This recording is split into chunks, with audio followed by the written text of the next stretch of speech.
ইরানে ৩৭ বছর ধরে চলা শাসন পরিবর্তনের সময় এসেছে বলে মন্তব্য করেছেন মার্কিন প্রেসিডেন্ট ডোনাল্ড ট্রাম্প। পলিটিকোর সঙ্গে এক সাক্ষাৎকারে তিনি বলেন, ইরানের সরকার পতনের দাবিতে বিক্ষোভ দমন করা হয়েছে, এখনই নতুন নেতৃত্ব খোঁজার সময়। উচ্চ মূল্যস্ফীতি ও নিত্যপণ্যের দাম বৃদ্ধির প্রতিবাদে গত ২৮ জানুয়ারি ইরানে বিক্ষোভ শুরু হয়। এরপর তা রূপ নেয় সরকার পতনের আন্দোলনে। এতে নিহত হন হাজার হাজার বিক্ষোভকারী।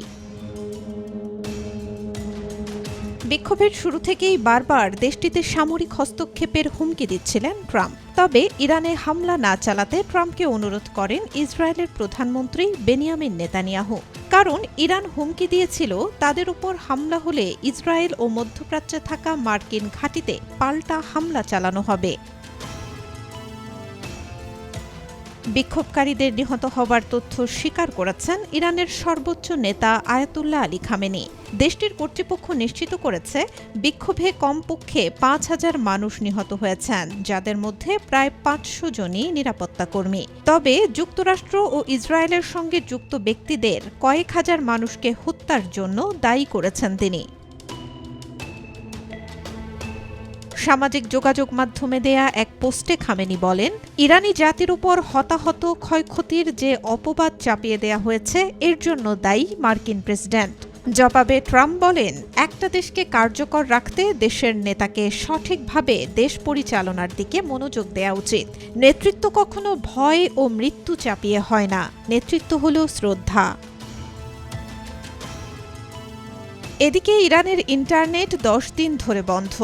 ৯,২০,০০,০০০ মানুষ সব ধরনের ইন্টারনেট পরিষেবা থেকে বিচ্ছিন্ন।